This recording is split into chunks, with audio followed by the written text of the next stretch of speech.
মালিক ইবনে দিনার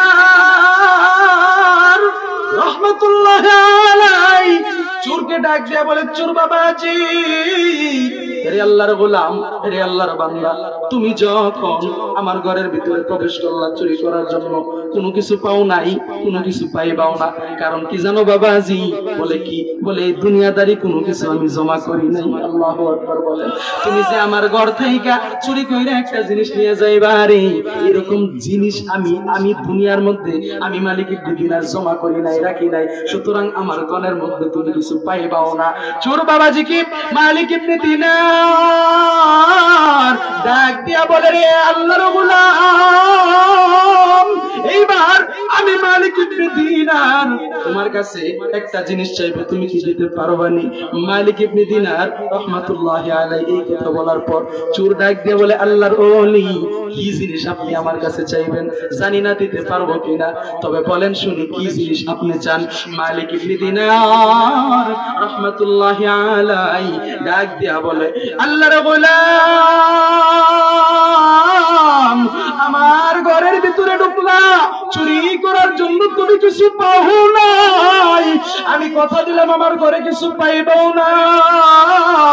এখন আমি তোমার কাছে একটা জিনিস চাইবো। বলে কি হুজুর, কি জিনিস?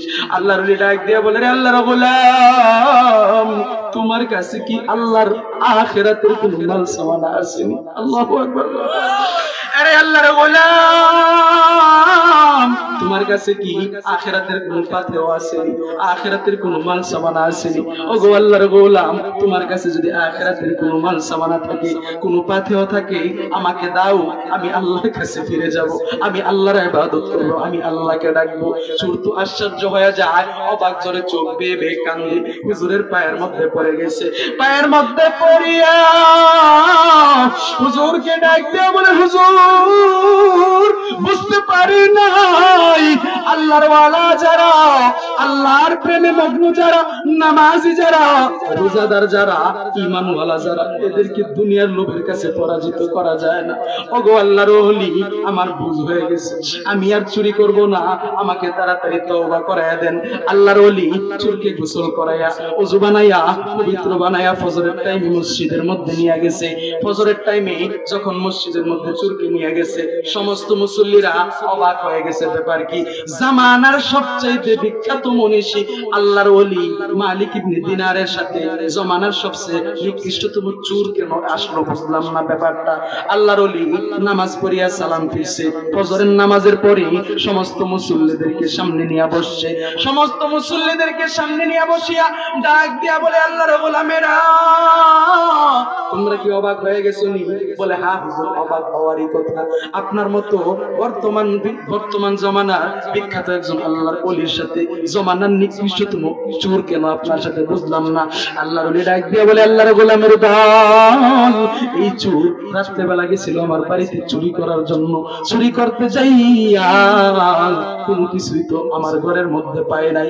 আমি আল্লাহর ওলি, আমি মালিক ইবনে দিনারের হাতের মধ্যে পড়ে গেছে, বুঝতে পারে নাই কি হয়ে যাবে। কিন্তু চোরে আমার ঘরে গেছিল চুরি করার জন্য, কোনো কিছু পায় নাই। কিন্তু আমার দয়ার আল্লাহ, আমি মালিক ইবনে দিনারের মাধ্যমে এই চোরের মনটাই চুরি করায় নিছে। সুবহানাল্লাহ জোরে বলেন। আরে আল্লাহর গোলাম, সমস্ত মুসল্লিদের সামনে ওই চোরকে আল্লাহর ওলি তওবা করায়া, কালিমা পড়াইয়া, তওবা করাইয়া মালিকের দরবারে আমলনামা দিয়া দিলেন। মালিক ইবনে দিনারের কাছে তওবা করলো। একটা সময় দেখা যায় ওই জমানার সবচেয়ে বড় চোরটাও তওবার খাতিরে আল্লাহ রাব্বুল আলামিনের দরবারে আল্লাহর ওলিতে পরিণত হয়ে গেছে।